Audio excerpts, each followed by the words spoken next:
வணக்கம். TAF IAS academy டெட்டுக்கான school book சம்ஸ்லாம் பார்த்துட்ருக்கோம். இன்றைக்கி நம்ம பார்க்க போகிற டாபிக் என்னென்னு கேட்டிங்கன்னா பர்சன்டேஜ் பார்த்திங்கன்னா பேசிக்காக பார்க்க போகிறோம். ஸோ பர்சன்டேஜை பொறுத்த வரையும் பார்த்திங்கன்னா ஒரு முக்கியமான டாபிக். என்ன காரணம் அப்படின்னு கேட்டிங்கன்னா பர்சன்டேஜை ஃபாலோ பண்ணி தான் profit and loss, simple interest, compound interest இது எல்லாமே பர்சன்டேஜை பேஸ் பண்ணி தான் பார்க்க போகிறோம். பர்சன்டேஜ் அப்படின்னா 100 அப்படிங்கிறத குறியீடாக குறிப்பாங்க. 100க்கு கன்வெர்ட் பண்ணி ஒவ்வொரு வேல்யூவையும் ஒவ்வொரு மதிப்பையும் நம்ம ரெப்ரசன்ட் பண்ணுறது தான் பர்சன்டேஜில் நம்ம ஃபர்ஸ்ட் ஆஃப் ஆல் என்ன முக்கியமாக தெரிஞ்சுக்கணும் அப்படின்னா இந்த குறியீடுகள், அதாவது சில வார்த்தைகளை குறியீடுகளாக மாற்றுவோம். இப்போ கொஷின்லேயே பார்த்தீங்கன்னா இன், பத்தின், 20 அப்படின்னு இருக்கும். அந்த இன்னுங்கிற வார்த்தைக்கு போல நம்ம என்ன போடுவோம் அப்படின்னா பெருக்கல் அப்படின்னா மல்டிபிள்ஸ் அப்படிங்கிற மல்டிப்ளிகேஷன் சிம்பிள் மல்டிப்ளை பண்ணுவோம், அவ்வளோதான். அடுத்தது இக்கு, 100க்கு 75, 50க்கு 40. இந்த இக்குங்கிற வார்த்தை என்னத்தை நமக்கு அடையாளப்படுத்துது அப்படின்னு கேட்டிங்கன்னா வகுத்தல், டிவைடு அப்படிங்கிறத ரெப்ரசன்ட் பண்ணுது. அப்புறம் இல் அப்படின்னா பெருக்கலாகவும் இருக்கலாம், வகுத்தலாகவும் இருக்கலாம். 100ல் 10 சேம் குவான்டிட்டியை ரெப்ரசன்ட் பண்ணால் வகுத்தல், டிஃப்ரெண்ட் குவான்டிட்டியை ரெப்ரசன்ட் பண்ணுச்சுன்னா பெருக்கல். நல்லா புரிஞ்சுக்கோங்க. ஒரே மாதிரியான குவான்டிட்டியை கம்பேர் பண்ணும்போது கம்பேரிசன் தான் பர்சன்டேஜ். ரெண்டு ஒரே மாதிரியான குவான்டிட்டியை கம்பேர் பண்ணுறப்ப வகுத்தல், இதுவே டிஃப்ரெண்ட் குவான்டிட்டியை கம்பேர் பண்ணுறப்ப பெருக்கல். எப்படின்னா இப்போ பர்சன்டேஜுங்கிற வார்த்தை வேறு, மதிப்பெண் அப்படிங்கிறது வேறு, ரைட்டா? மதிப்பெண்ணையும் பர்சன்டேஜையும் குறிப்பிடும்போது நம்ம என்ன பண்ணுவோம்னா பெருக்கல் அப்படின்னு சொல்லுவாங்க. அந்த இல் அப்படின்னா பெருக்கலாகவும் இருக்கலாம், வகுத்தலாகவும் இருக்கலாம். அடுத்தது ஆனதுங்கிற வார்த்தை கொஷினில் எங்கே வந்துச்சோ அந்த இடத்துல ஈக்குவல் அப்படிங்கிற அந்த சிம்பிளை போடணும். இதுதான் ஹிண்ட்டு பார்த்தீங்கன்னா. அடுத்தது நம்ம என்ன பண்ணுவோம் அப்படின்னா பேசிக்காக ஃப்ராக்ஷன்னா PBQ ஃபார்ம், பின்னங்கள் அப்படின்னு சொல்லுவோம். இந்த பின்னத்தை பர்சன்டேஜாக மாற்றுறது எப்படி, அதே மாதிரி பர்சன்டேஜை ஃப்ராக்ஷனாக மாற்றுறது எப்படி. அதுக்கு அடுத்தது என்னன்னு கேட்டிங்கன்னா தசம எண், புள்ளி வச்சு எழுதுறாங்க இல்லையா, அந்த மாதிரி புள்ளி வச்சு எழுதக்கூடிய தசம எண்ணை பர்சன்டேஜை எப்படி மாற்றுறது, பர்சன்டேஜை எப்படி தசம எண்ணாக மாற்றுறது, இதெல்லாம் தெரிஞ்சுக்க போகிறோம். அதுக்கு ரொம்ப முக்கியமாக இப்போ நம்ம பார்க்க போகிறது என்னன்னு கேட்டிங்கன்னா இந்த மாதிரியான சில எப்படி சொல்கிறது சொல்யூஷன்ஸ். 1/9 அப்படின்னா 0.111 எழுதலாம். 1ஐயும் 9ஐயும் வகுத்து பாருங்கள், கால்குலேட்டரில் போட்டு பார்த்தாலும் சரி. ஆனால் நம்ம இங்கே போடலாம், எக்ஸாமில் நம்ம இதெல்லாம் தெரிஞ்சுக்கிட்டோம்னா ஈஸியாக இருக்கும். 1/9 அப்படின்னா 0.1111. அதே மாதிரி 2/9 வந்துச்சுன்னா 0.2222. அதே மாதிரி 3/9 அல்லது 1/3 கேன்சல் பண்ணிடுறோம். 3 டேபிளில் கேன்சல் பண்ணிடுறோம். கேன்சல் பண்ணோம்னா 1/3 அப்படின்னு வரும். அது 0.3333 அப்படின்னு போகும். அடுத்தது 4/9 அப்படின்னா 0.4444 அப்படின்னு போயிட்டே இருக்கும். 5/9 0.555. 6/9 கொஞ்சம் கேர்ஃபுல்லாக பார்க்கணும். காரணம் என்ன அப்படின்னா 6/9 3 டேபிளில் கேன்சல் பண்ணுறோம். 3 2s are 3 3s are, அப்போ 2/3 0.6666ன்னு போகும். அது 7/9 அப்படின்னா 0.777. 8/9 அப்படின்னா 0.888. இந்த மாதிரி இதெல்லாம் என்ன பண்ணிக்கிறீங்கன்னா நோட்லேயே நோட் பண்ணிக்கிட்டு இந்த பர்டிகுலர் டாப்பிக்கை பின்னாடி நாம் எங்கெங்கெல்லாம் பார்க்க போகிறோமோ அப்போல்லாம் இதை நீங்கள் என்ன பண்ணிக்கணும்னா ரெகுலரைசேஷன் பண்ணிக்கணும். ஒரு டாபிக் எடுத்து எழுதிக்கிறீங்க அப்படின்னா இது பிகினிங்கில் பிஃபோராக இது இப்போதைக்கு நம்ம கற்றுக்குறோம்.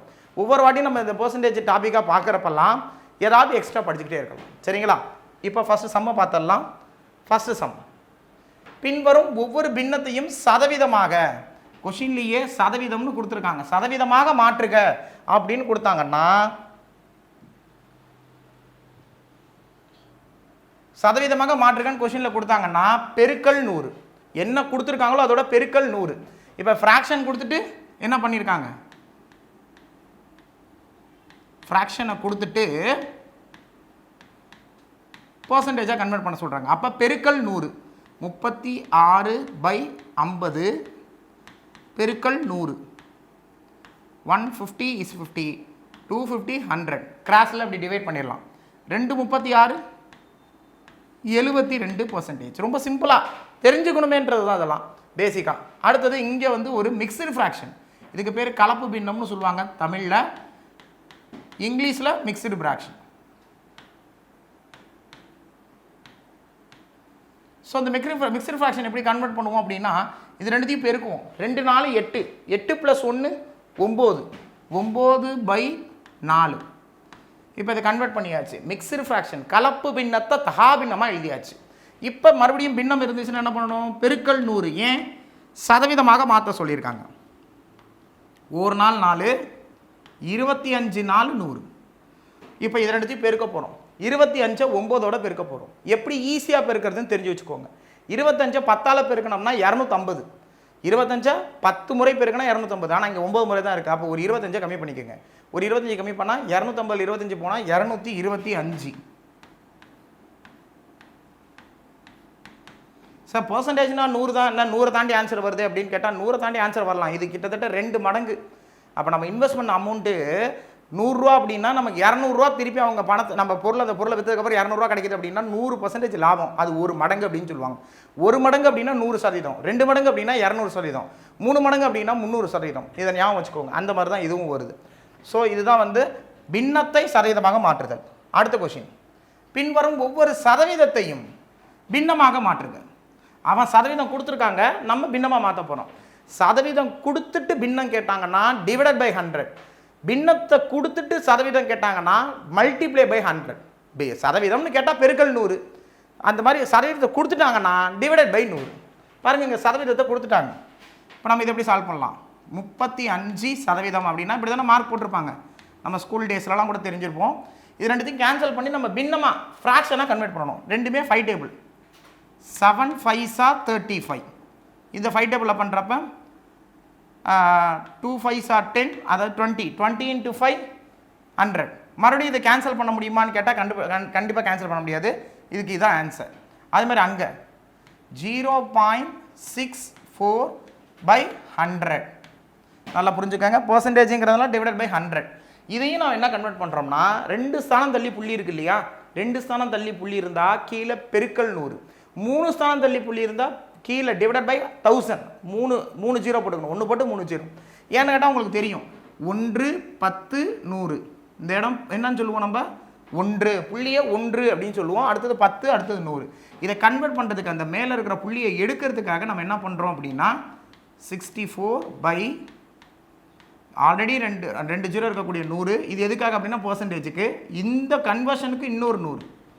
அப்போ இதை நம்ம என்னவா மாற்றணும் அப்படின்னா பின்னமாக மாற்றணும். 64/1000. சாரி 10,000. 100 × 100 10,000. இப்போ நம்ம இதை எதால் டிவைட் பண்ணுறோம் அப்படின்னா 8 டேபிள். 8 8s are 64. சரி சார், இது 8ஆல் டிவைட் ஆகுமா? லாஸ்ட் 3 டிஜிட் 0 இருந்துச்சுன்னா according to the test of divisibility, வகுப்படும் தன்மைக்கான விதிப்படி லாஸ்ட் 3 டிஜிட் 0 இருந்துச்சுன்னா கட்டாயம் இது எதால் டிவைட் ஆகும் அப்படின்னா 8ஆல் டிவைட் ஆகும். அப்போ 8ஆல் டிவைட் பண்ணுறோம். பாருங்கள், 12 8 96 100. 12 8 96. மீதி 4 40.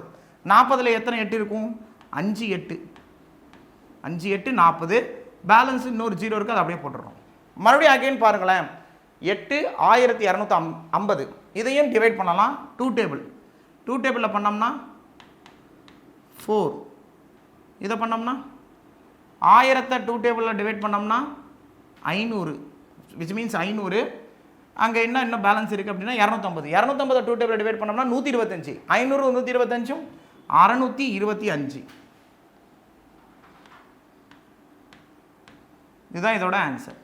ஸோ இந்த கன்வர்ஷன் தெரியணுங்கிறதுக்கு தான் இதை நம்ம எடுத்தது. ரொம்ப பேசிக் தான். ஸோ போக போக நிறையா தெரிஞ்சுக்கலாம். அடுத்த கொஷின், பின்வரும் ஒவ்வொரு சதவீதத்தையும் தசம எண்ணாக மாற்றுக. தசம எண்ணாக மாற்றுக. தசம எண்ணா புள்ளி வச்சு வர நம்பர். அப்போ 65%. சதவீதம் கொடுத்துட்டாங்கனாலே டிவைடட் பை 100. கீழே 2 ஜீரோ இருக்குது, ஒன்றுமே பண்ணாதீங்க. அழகா கீழே 2 ஜீரோ இருந்தால் மேலே 2 ஸ்தானம் தள்ளி புள்ளி வச்சா தசம எண் கிடச்சிரும். கீழே 2 ஜீரோ இருந்துச்சுன்னா மேலே தொகுதி பகுதி சொல்லி கொடுத்துருக்கேன். தொப்பி பாதம் தொகுதியில் கீழே 2 டிஜிட் 0 இருந்துச்சுன்னா மேலே 2 டிஜிட் தள்ளி புள்ளி. கீழே 3 ஜீரோ இருந்துச்சுன்னா மேலே 3 டிஜிட் தள்ளி புள்ளி. 2 டிஜிட் தானே சார் இருக்குது, முன்னாடி ஒரு 0 போட்டுப்பாங்க. கீழே 10 இருக்குது அப்படின்னா 1 டிஜிட் தள்ளி புள்ளி. அப்போ அதே மாதிரி இங்கே பாருங்கள், 93.1/100 அப்படின்னு சொல்கிறோம். இப்போ இந்த 2 ஜீரோக்கு பதிலாக மேலே என்ன பண்ணிக்கிறோம்?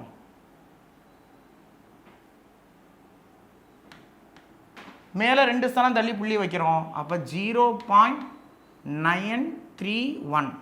இது ரெண்டும் தசம எண் வடிவத்தில் சதவீதத்தை எழுதியிருக்கோம். சதவீதத்தை தசம எண் வடிவத்தில் எழுதியிருக்கோம். அடுத்த கொஸ்டின், பின்வரும் ஒவ்வொரு தசம எண்ணையும் சதவீதமாக மாற்றுக. இப்போ புள்ளி வச்சு எழுதுகிற தசம எண்ணை நம்ம மாற்றணும்னு சொல்லியிருக்காங்க. சதவீதமாக மாற்றுக. உங்கள்கிட்ட சொல்லியிருக்கேன், புள்ளி வச்சு எழுதினாலுமே சதவீதமாக மாற்றுகன்னு சொன்னால் பெருக்கல் 100. அதே மாதிரி அங்கேயும் பெருக்கல் 100. சதவீதமாக மாற்றுங்கன்னு கொஷின் கேட்டாங்கனாலே பெருக்கல் 100. அப்படியே அந்த 2 ஜீரோவால் பெருக்கிறப்ப இது என்ன வந்துடும் தெரியுங்களா? 71. 7100 வரும். பெருக்கும் போது 7100 அந்த 2 சனம் தள்ளி புள்ளி வச்சிருக்கிறதுனால என்ன ஆகிடும்? இந்த 2 ஜீரோ கேன்சல் ஆகிடும். ஆன்சர் 71%. 71% சதவீதமாக மாற்றுகின்றதுனால. அதே மாதிரி தான் இங்கேயும் 109 அப்படின்னு வந்துடும். 109 எப்படி எழுதணும்? 109% அப்படின்னு எழுத வேண்டியதான். அடுத்த கொஸ்டின். லலிதா என்பவர் தான் எழுதிய ஒரு கணித தேர்வில் 35 சரியான பதில்களும் 10 தவறான பதில்களும் எழுதினார் எனில் அவர் அளித்த சரியான பதில்களின் சதவீதம் என்ன? சரியான பதில்கள் அதோட பெர்சன்டேஜை கேட்குறாங்க. சரியான பதில்கள். ஸோ பாருங்களேன், மொத்தமாக பார்த்துங்க. கரெக்ட்லி ஆன்சர், ராங்லி ஆன்சர் இங்கிலீஷ்லேயும் கொடுத்துருக்காங்க. கரெக்ட் வந்து 35, இன்கரெக்ட் வந்து 10. மொத்தம் டோட்டல் கொஷின்ஸ் எத்தனைன்னு பார்க்குறோம். டோட்டல் அப்படின்னா 35 + 10. இது கரெக்டான ஆன்சர்.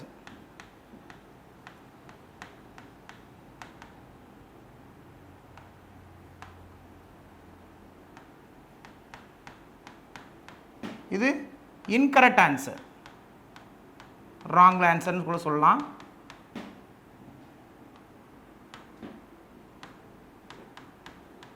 இது ரெண்டுத்தையும் சேர்த்தோம்னா டோட்டல் எத்தனை கொஷின் அப்படின்னா 45 கொஷின். ஸோ 45 கொஷினில் நம்மளை கேள்வி கேட்டிருக்கிறது என்ன கேட்டிருக்காங்க அப்படின்னா, சரியான பதில்களித்தல் கொஷினோட சதவீதம் கேட்டிருக்காங்க. சரியாக அப்படின்னா இது டோட்டல் அப்படிங்கிறது எப்பயுமே டினாமினேட்டர் தான் எழுதுறோம்.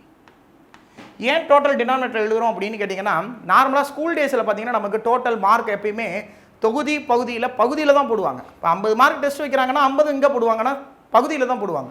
அது மாதிரி தான் இங்கே டோட்டலாக 45 கொஸ்டின் கேட்டிருக்காங்க. 45 எங்கே போடணும்? எப்பயுமே டினாமினேட்டர் பகுதியில் தான் போடணும். சரி, எத்தனை கொஸ்டின் கரெக்ட் இதில்?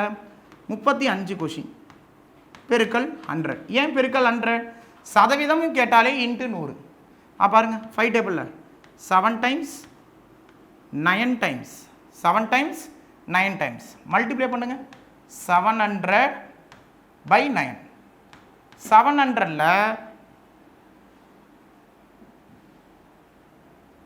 700ல் எத்தனை 9 இருக்குன்னு பார்க்குறோம். 70ல் எத்தனை 9 இருக்குது? அதாவது 7 9s are 63, பேலன்ஸும் 7. 70 7 9s are 63, பேலன்ஸும் 7. 7/9 இப்படி தான் போடணும். அதாவது கொடுக்கப்பட்டதில் 77 ஃபுல்லாக கம்ப்ளீட் ஆகிடுது. பேலன்ஸ் 7 இருக்குது. மீதி மேலே வகுத்தி கீழே. ஈவு மீதி வகுத்தி.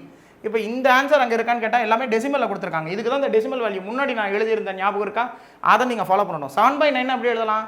0.777 சொல்லியிருப்போம். இவன் 7/9 எழுதியிருக்கோம். அப்போ 77.777 எழுதுவோம். எப்படி எழுதணும்னா 77.777% போய்கிட்டே இருக்கும். இது எங்கே இருக்குது நம்ம ஆப்ஷனில் அப்படின்னா ஆப்ஷன் சி தான் இதுக்கான ஆன்சர். ஸோ இந்த பர்டிகுலர் கொஷினில் number of percentage of correct answers எவ்வளோ அப்படின்னு கேட்டாங்கன்னா 77.77. அடுத்த கொஷின். ரோஜா மாத சம்பளமாக 18,000 பெறுகிறார். அவர் தனது சம்பளத்தில் முறையே கல்வி, சேமிப்பு, பிற செலவுகளுக்கு 3 விஷயம் பண்ணுறாங்க. ரோஜா அவங்களுக்கு 18,000 சம்பளம். அது என்னென்னா கல்வி, சேமிப்பு, பிற செலவினங்களுக்கு 2:1:3 என்ற விகிதத்தில் செலவு செய்கிறார் எனில் அவரது செலவை சதவீதமாக கூறுக. இப்போ கல்வி, சேமிப்பு கூட செலவு தான் இப்போ மாறிடுச்சு. ஏன்னு கேட்டால் அது கூட பணம் எடுத்து வச்சா தான் அந்த இடத்துல போய் சேரும் இல்லையா? அதனால் சேமிப்பு கூட இந்த இடத்துல செலவை தான் சேர்ப்பாங்க. சேமிப்பு, பிற செலவுனா எதாவது செலவுகள், வீட்டுக்கு வேறு ஏதாவது செலவு பண்ணியிருப்பாங்க. அதையும் இங்கே எல்லாத்தையும் என்ன கேட்டிருக்காங்கன்னா ரேஷியோவில் அடையாளப்படுத்த சொல்கிறாங்க. கவனிங்க, இது ரொம்ப முக்கியமான கொஷின்.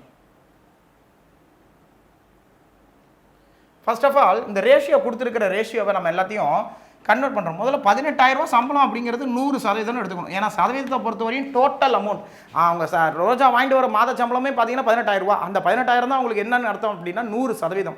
அந்த 100% வச்சு தான் இப்போ செலவு பண்ணி ஆகணும்.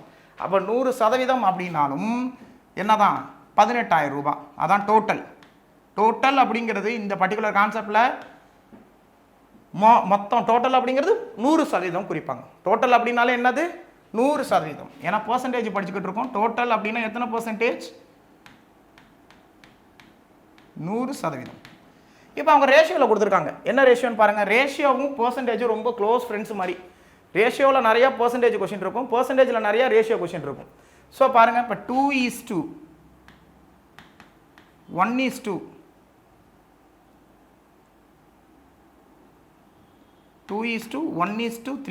இது எப்படி எழுதுறாங்கன்னா 2x 3x x அடுத்தது 3x.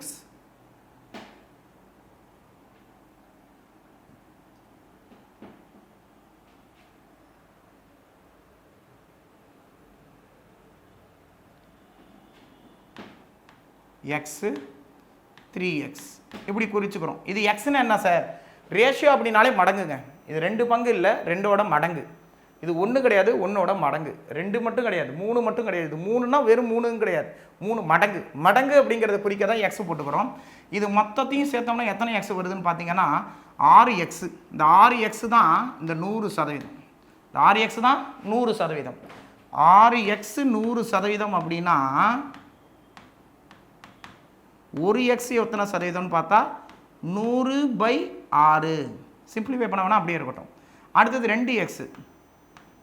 2x அப்படின்னு கேட்டால் 2 × 100/6.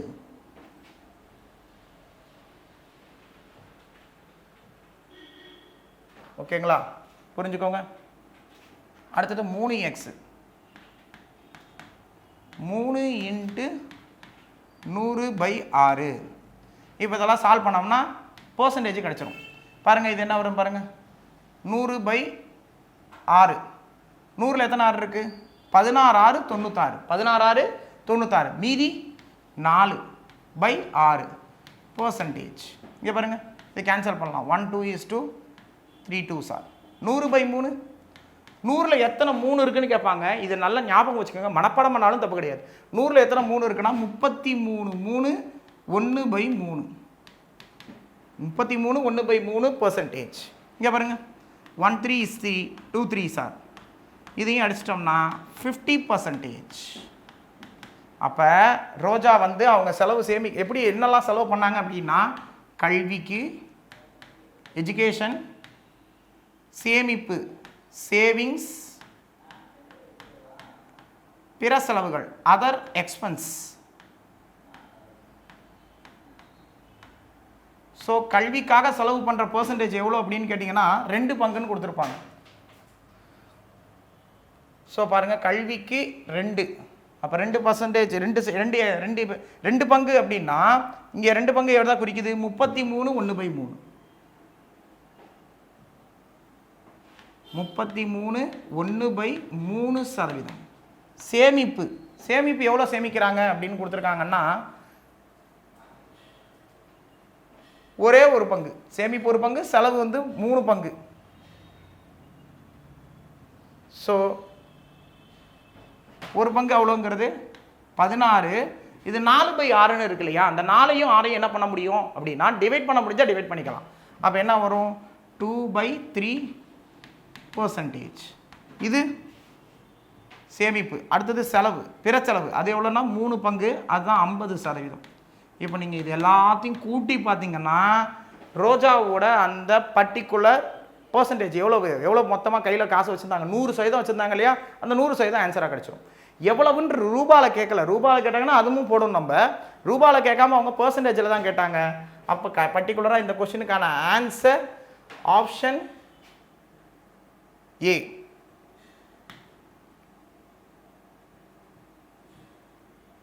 Option A. Next question. ஆடி தள்ளுபடி விற்பனையின் போது ஒரு சட்டையின் விலை 90 ரூபாயில் இருந்து 50 குறைந்தது எனில் குறைவின் சதவீதம். இந்த குறைவின் சதவீதம்லாம் கேட்டாங்கன்னா கொஞ்சம் நல்லா கரெக்டாக புரிஞ்சு போடுங்க. ஆடி தள்ளுபடியில் 90 ரூபா மதிப்புள்ள சட்டை, இதுதான் மதிப்பு. ஆக்சுவலாக அந்த சட்டையோட விலை டோட்டல்னு எடுத்துக்குவோம். ஏன் டோட்டல்னு எடுத்துக்கிறோம்? டோட்டலாக அந்த சட்டையோட விலை 90 ரூபான்னு தான் இதுக்கு முன்னாடி வித்துட்டு இருந்தாங்க.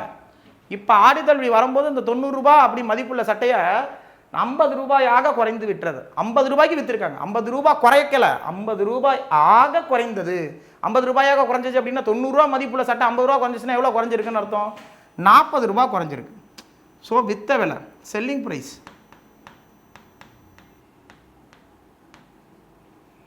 இதில் எவ்வளோ குறைஞ்சிருக்குன்னு பார்த்தா 40 ரூபா குறைஞ்சிருக்கு. இதை அவன் பர்சன்டேஜில் கேட்குறாங்க. அப்போ பாருங்கள் எவ்வளோ குறைஞ்சிருக்கோ அது மேலே. இப்போ தான் சொன்னேன் டோட்டல் அப்படிங்கிறது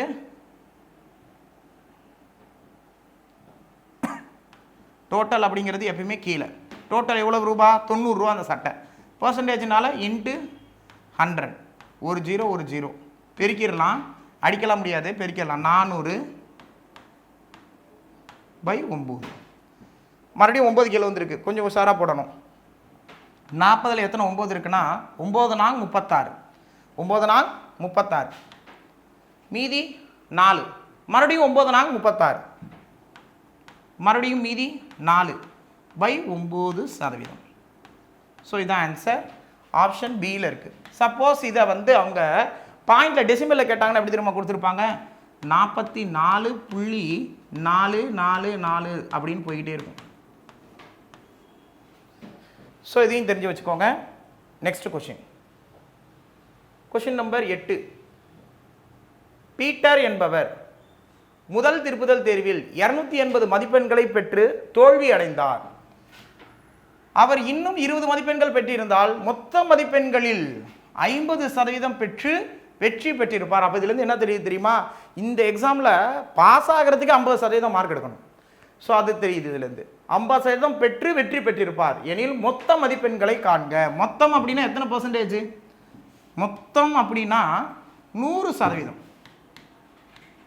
இதை நம்ம புரிஞ்சுக்கணும். அவங்க கொடுத்துருக்க மாட்டாங்க, நம்ம தான் புரிஞ்சுக்கணும். 100%. ரைட்டா? ஸோ அப்போ கவனிங்க, பீட்டர் என்ன பண்ணியிருக்காரு?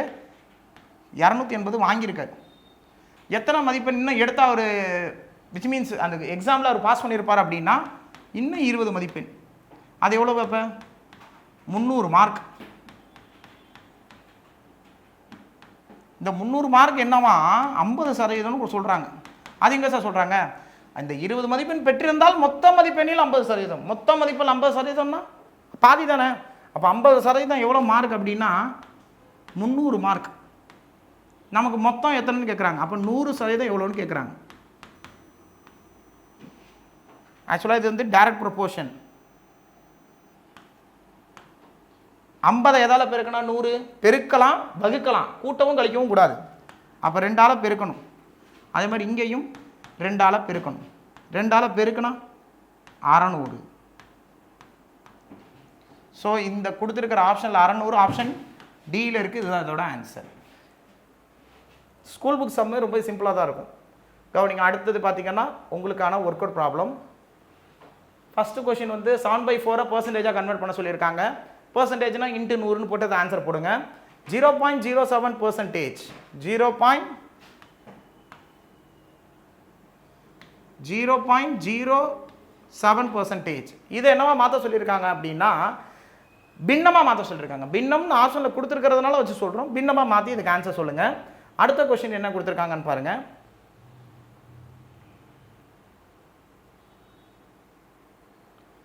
(4.7% வடிவம்). 4.7% வடிவம் அப்படிங்கிறது என்னன்னு பார்த்துட்டு இதுக்கு கமெண்ட் செக்ஷனில் கமெண்ட் பண்ணுங்கள். 142.5% தசமமாக மாற்றினால் என்னவாக கிடைக்கும்? தசமமாக அப்படின்னா புள்ளி வச்சு எழுதுகிற நம்பர். இந்த புள்ளி வச்சு எழுதுகிற நம்பரில் எது ஆன்சர் அப்படிங்கிறத ஆன்சரை கமெண்ட் பண்ணுங்கள். லாஸ்ட் 5வது கொஷின். சரளா என்பவரின் ஊதியத்திற்கும் சேமிப்பிற்கும் இடையே உள்ள விகிதம் 4:1 எனில் அவரது சேமிப்பை சதவீதத்தில் கூறுக. ரொம்ப சாதாரண கொஷின். 4 பங்கு 1 பங்கு, மொத்தம் எத்தனை பங்கு? 5 பங்கு. மொத்தம் 5 பங்குனா எத்தனை சதவீதம்? 100%. அதில் செலவு எவ்வளவு, சேமிப்பு எவ்வளவுங்கிறத நீங்கள் கால்குலேட் பண்ணிக்கிட்டு சேமிப்பை மட்டும் கமெண்ட் செக்ஷனில் கமெண்ட் பண்ணுங்கள். இதுதான் 5 கொஷின். தேங்க்யூ.